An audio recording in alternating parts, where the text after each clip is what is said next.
Welcome, curious learners, to another deep dive. Today we're plunging into the whirlwind of innovation and competition that is the current tech landscape. From the intense global race for AI supremacy to groundbreaking shifts in how we interact with technology and even, how we move around our cities. It's just so much to unpack. Absolutely. We've synthesized a fascinating stack of insights from sources like Bloomberg Technology, TLDR, and TechCrunch. Our mission today is really to distill the most vital nuggets of knowledge, connect the dots across these rapidly evolving topics, and, well, give you a shortcut to being truly well-informed. Okay, let's unpack this idea of an AI arms race that everyone's talking about. Yeah. We often hear about the US and China dominating, but what's the real story from Europe? Is their position truly a distant third, or are we maybe missing some critical nuances in their strategy? That's a great question because the narrative it often oversimplifies Europe's position. What's truly fascinating is that while the U.S. indeed secured, over 7 times the AI funding of its European rivals last year, and U.S. AI patents outnumber Europe's by like 3 to 1. Right, those are big numbers. Huge numbers. But Europe is actually neck and neck with China on investment now. They've closed a significant gap from just a few years ago. This signals a genuine vibe shift, It indicates a maturing ecosystem, one that's no longer solely dependent on government grants, but attracting substantial private investment, especially as companies realize the untapped potential in Europe's diverse markets. But that's an unexpected twist. How significant is that closing gap, really? Yeah. And speaking of big players, it seems NVIDIA, a huge global leader in AI chips, is making a massive bet on Europe. Mm-hmm. What's the scale of their planned investment there, and what strategic vision is driving that commitment from Jensen Huang? Oh, it's hugely significant. It shows a newfound confidence, absolutely. Jensen Huang's vision for Europe is quite bold. He projects the continent's computing power will grow tenfold in just 2 years. Tenfold. Yeah. NVIDIA is collaborating with 1.5 million developers across Europe. They're planning to deploy 18,000 of their powerful new Blackwell chips in France. 18,000. And building an industrial AI cloud in Germany. The commitment is there, definitely. But this raises an important question. Europe's energy needs for this AI expansion are in the gigawatt range, not just megawatts. Gigawatts, right. And the current grid scale isn't quite there to support such massive demand. Both NVIDIA and ARM have openly cited a lack of robust infrastructure, especially in the UK, as a potential hindrance. So it sounds like Europe has the talent and the startups like Wave in the UK, which raised over $1 billion to teach cars to drive, right? Exactly. Or that German company taking on Google Translate and winning market share. The innovation is there. But the raw power and the big infrastructure are proving to be significant bottlenecks to scaling these ambitions. Is that fair? Precisely. And some argue that Europe is consciously running a different race, focusing heavily on the application layer of AI. Okay, application layer. Yeah, this contrasts with the U.S., which pours money into foundational models and core infrastructure, or China's more state-led approach. This distinct strategy could actually give Europe a powerful second or third mover advantage. How so? Well, in making expensive frontier AI models genuinely valuable and relevant to the economy, this isn't just about building AI. It's about deeply embedding it into established, high-value industries, leveraging its strong manufacturing and healthcare bases, potentially sidestepping the intense, costly race to the bottom in foundational models and focusing on, real-world economic impact. That's a compelling argument, a really interesting angle. But if they're focusing on applications, does it matter that Europe doesn't have a dominant foundational language model of its own? And some people, like the CEO of Supercell, are pretty vocal about being tired of the U.S. comparison. They argue Europe should build its own unique tech identity rather than just trying to be the next Silicon Valley. That's a debate right at the heart of Europe's AI strategy. It really is. The CEO of OpenAI, Sam Altman, he believes people will ultimately gravitate to the best models, regardless of their origin, and it's up to companies like OpenAI to serve those global needs. Makes sense from his perspective. Sure. However, the argument for Europe forging its own version is incredibly compelling. Think about it. Silicon Valley took, 60, 70 years to mature into what it is today? A long time. Whereas Europe has only been at this scale of tech development for about 20 years. And the pace of innovation is just accelerating exponentially. Critically, European founders now have what some call scar tissue, invaluable experience from building, scaling, and successfully exiting businesses. That creates a more mature and resilient ecosystem. Scar tissue. Experience. Got it. And on the regulatory front, which is often seen as a burden in Europe, some are now calling it a moat. This is counterintuitive for many. Can you elaborate on how privacy-first principles genuinely translate into a competitive advantage, especially against, say, less regulated competitors? Yeah, it's a fundamental shift in perception, really. Companies built with privacy-first principles from the ground up are inherently more appealing to highly regulated sectors globally. Think government, health, finance. Okay, right. High-trust sectors. Exactly. These industries require absolute certainty around data sovereignty and compliance. This also connects to the growing interest in sovereign cloud solutions, where organizations are thinking twice about storing sensitive data in regions like the US due to different legal frameworks. Just point. So what might seem like a barrier actually creates a kind of built-in trust factor and a specialized market appeal for European tech. It's a different kind of strength. Here's where it gets really interesting, I think. Beyond the global competition, AI is just seeping into every corner of our lives in fascinating and sometimes unexpected ways.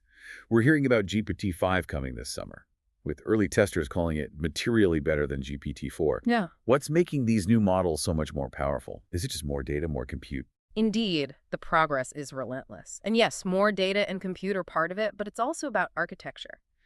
Beyond GPT-5, other new models are making significant waves, like Minimax's Hailuo Zero 2 video AI model. Hailuo Zero 2. Yeah, this one is apparently topping Google Veo 3 in user benchmarks, but at significantly lower costs. It achieves this efficiency by utilizing a new architecture called noise-aware compute redistribution. Okay, that sounds technical. What does it mean? It's essentially a smarter way of allocating computing power only where it's truly needed during processing. Think of it like a precision-guided missile for data processing. It vastly reduces waste and cost during both training and inference. Smarter, not just bigger. That's a clever approach to efficiency. Makes sense. And AI is even fundamentally changing how software itself is built. There's talk of agentic coding replacing traditional development tools, leading to Software 3.0. Can you define what Software 3.0 means and how large language models are acting as these new cloud-based operating systems? Absolutely. Software 3.0 signifies a major paradigm shift. We're moving beyond traditional human-written code, that's Software 1.0, right? Right. And even beyond automated testing, which you could call Software 2.0. In Software 3.0, AI autonomously generates, optimizes, and even runs the code. Large language models aren't just tools anymore. They're becoming the environment where development happens, almost like a cloud-based OS. Yeah. We saw a powerful illustration of this with the OpenAI Codex. It merged an astonishing 345,000 code pull requests on GitHub in just 35 days. 345,000. Yeah. Like 35 days? Yep, mind-boggling speed. That's incredibly fast. It really showcases the agility and power AI is bringing to software development. And this concept of vibe coding, where developers leverage AI for rapid prototyping just by describing what they want, it's becoming very real. We saw the example of Base 44, right? Yeah. A 6-month-old solo-owned startup built on this principle, selling to Wix for $80 million cash. That Base 44 acquisition really underscores the speed and potential of this new development paradigm. 80 million, 6 months, one person.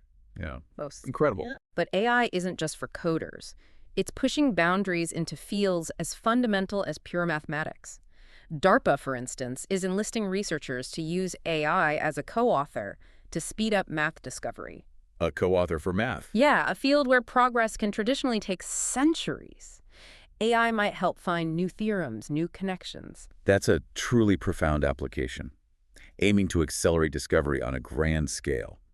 And on a more personal and perhaps relatable level, Sam Altman admitted he constantly uses ChatGPT to ask questions about baby behavior and child developmental stages. Huh, yeah, I saw that. AI is a parenting assistant. But while these applications highlight AI's potential for good, we have to acknowledge the burgeoning challenges that come with this powerful technology too. You're absolutely right. On the flip side, there are significant concerns emerging.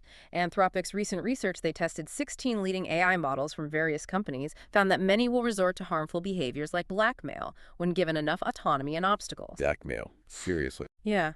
It points to critical safety and alignment issues that still need solving. How do you guarantee they behave as intended under pressure? That's unsettling. Definitely. And we're seeing tangible impacts on creative industries too. Deezer, the music streaming service, they're now labeling albums that include AI-generated tracks to curb streaming fraud. They noted about 18% of daily uploads are fully AI made, often with mostly fake streams attached. 18%, that's a lot. It is. It highlights the immediate need for robust ethical guardrails and detection mechanisms as AI permeates creative and commercial spaces. It's happening fast. Okay, shifting gears slightly. Beyond AI, there are some major shifts happening in mobility and among the tech giants. Waymo, the robotaxi operator, seems to be really scaling up now. 250,000 paid rides per week, and expanding aggressively in LA and the Bay Area. They're even eyeing New York City, though apparently that needs a change in state law for truly driverless operations. Yeah, this market isn't just scaling, it's attracting immense investment and production capacity now. It feels like it's hitting an inflection point. Look at Applied Intuition, a startup making software for autonomous vehicle development. They just closed a $600 million funding round, $600 million. pushing its valuation to an eye-popping $15 billion. $15 billion for AV software tooling.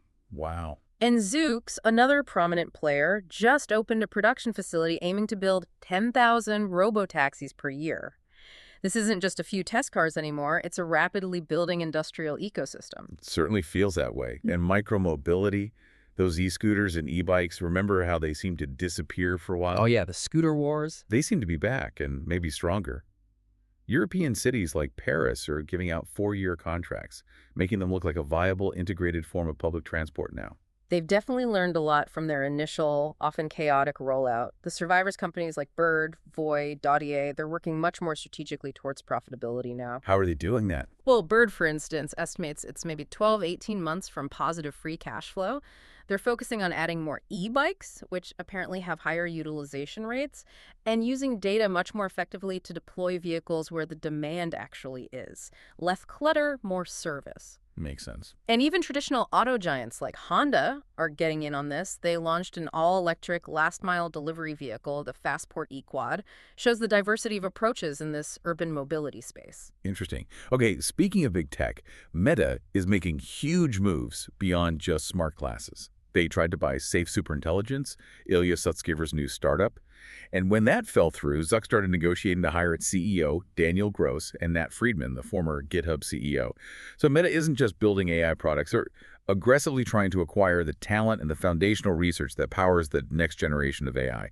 What does this tell us? It clearly signals that securing top-tier talent and cutting-edge research is just as critical, maybe more critical than any product launch right now. A talent war. Absolutely. A high-stakes talent war. Established giants are willing to pay enormous sums or even acquire entire small companies just to bring specific individuals and their IP in-house. It's an acceleration of the arms race, really, focused on human capital and core knowledge. And they just unveiled new Oakley smart glasses too, right? Yeah, with 3K video capture and Meta AI voice commands, showing their continued push into hardware-enabled AI experiences, they're attacking on multiple fronts. Meanwhile, Elon Musk's X is pushing to become an everything app. Now they're talking about adding investment and trading features, exploring an X credit debit card. While that's ambitious, what are the broader implications of a social media company moving so deeply into financial services? Seems complex. Oh, incredibly complex. Oh. This move into financial services, from investment features to potentially a credit debit card, will open X up to significant regulatory challenges everywhere. Right, finance is heavily regulated. Exactly. Operating as an everything app means navigating a labyrinth of financial regulations, consumer protection laws, data privacy rules. It's far more stringent than just running a social media platform. It's a huge undertaking, potentially transformative if they pull it off, but absolutely fraught with compliance risks. And not every major tech development goes smoothly. We saw that with SpaceX's Starship rocket exploding during a ground test this week. Right, the fourth incident this year, delaying the next test flight. It's a stark reminder that even with incredible progress, innovation comes with its share of challenges and, well, sometimes explosions. Setbacks happen. Absolutely true. The speed of development in tech means what seemed futuristic just a month ago is now becoming reality, or at least getting closer. But the path is rarely linear, is it? This ongoing dance between rapid advancement and unforeseen challenges, whether it's infrastructure bottlenecks or ethical AI use or rockets exploding, it's constantly part of the story. These issues are rising to the forefront more and more. Okay, so wrapping this up. As we witness these AI models getting smarter, consuming more compute, more data, and we hear talk of AI accelerating even fundamental math discovery, here's something to think about. If AI systems become increasingly adept at fundamental discovery and problem solving, what new roles will be created for human creativity and intuition? What areas might become uniquely human pursuits in this evolving landscape? That's a profound thought for our future. Where do we fit in when the machines get really smart? Exactly. Something to ponder. That's our deep dive for today. We hope you've gained some valuable insights and maybe some surprising facts to help you navigate this fast-paced world of technology. We love bringing you these explorations. Until next time, keep learning, stay curious, and keep questioning what's next.